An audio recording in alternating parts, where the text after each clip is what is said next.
Si on s'est rencontrés, c'est que celui qui nous a fait rencontrer, moi je jouais aussi de mon côté quand même. Donc, en fait j'étais pion et l'autre était pion aussi. On s'est rencontrés. Moi je faisais du picking. Le picking, c'est le picking américain, toujours. Et du coup, Manuel recherchait aussi un peu ce genre de guitare. À cette époque, on s'est rencontrés. Puis je crois qu'il y a eu tout de suite quelque chose. Je crois que c'était de caractère doux, je dirais. Enfin, il est con, je le supporte. Oui, mais con, mais on supporte. Mais con et vrai à la fois. Con et vrai à la fois. En 1980, et puis bon, ça a été peut-être un des premiers spectacles qu'on a fait.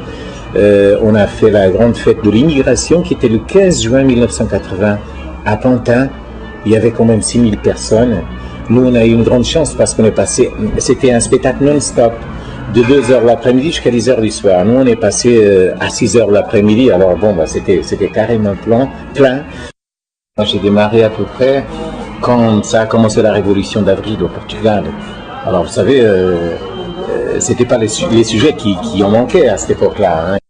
Je me cachais pas de dévoiler certaines choses et puis bon, et lorsque je voyais des injustices, de les photographier dans la chanson, si on peut employer ce terme, si vous voulez. Bon, il vient de me rappeler une chanson que j'avais faite à l'époque qui s'appelait Mon combat. Et puis c'était à l'époque où il y avait eu aussi les grèves sur les chantiers de Gdańsk en Pologne. Et puis dans la chanson, il y avait Mon combat n'a pas suffi à fermer la gueule des fusils. C'était ça, non, Thierry? C'était, si vous voulez, des chansons un peu antimilitaristes. On est allé un peu partout, sauf en Bretagne, parce qu'il n'y a pas beaucoup d'immigration. Non. Même dans le sud-ouest, on n'est pas vraiment allé. C'était le nord, et puis tout l'est, et puis le sud, le centre. Le sud. Et on a vraiment, on a vu vraiment des coins. C'était passionnant. C'est la vie de balade comme ça. On avait une équipe de 3 personnes, c'était les 3 mousquetaires, la chanson portugaise. Avec Nicolas, je m'en souviens une fois, on était descendu dans le sud de la France avec mon petit camion qui était tout neuf. Je ne savais pas qu'il avait une cinquième vitesse. On a roulé jusqu'à Lyon en 4e.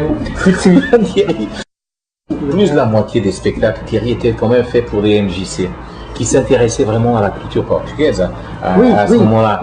Et moi, je me souviens d'une association qui nous avait fait venir à Cambrai, c'était le directeur de la MJC de Cambrai.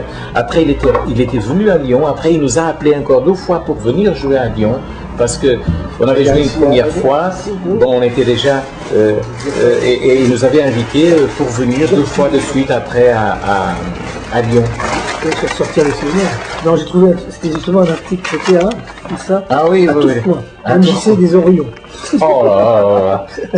Moi, il y a beaucoup de choses que je n'ai plus de ça, tu vois. Ouais. Hein?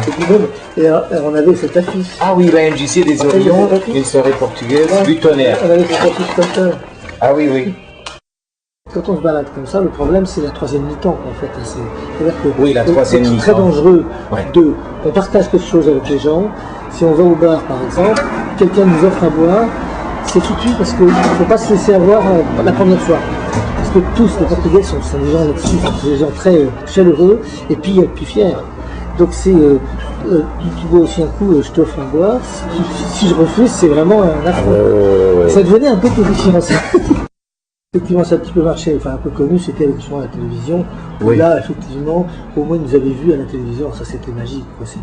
C'est vrai que ça rapportait. Puis le fait que la télévision nous ait passé quelques fois, c'est parce qu'on se démarquait un petit peu du courant général de ce qui se faisait. Le style de musique était un peu différent.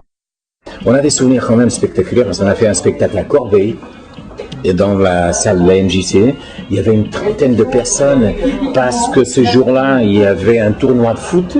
Donc, il y avait une 30aine de jeunes. Vous savez, c'était la pleine époque de disco, etc. Alors, on s'est dit, on est vraiment foutus, hein, parce que qu'est-ce qu'on va faire? Notre répertoire, c'était pas le genre de répertoire pour les jeunes de 15 ou 20 ans. Mais ce qui est étonnant, c'est que ça a été un des meilleurs spectacles qu'on a fait, parce que les gens qui étaient là, c'était parce qu'ils voulaient vraiment écouter de la chanson. À la fin, ils ont fait la fête, ils ont monté tous sur la scène avec nous en train de chanter, ça a été le délire. Tu t'en souviens, Thierry?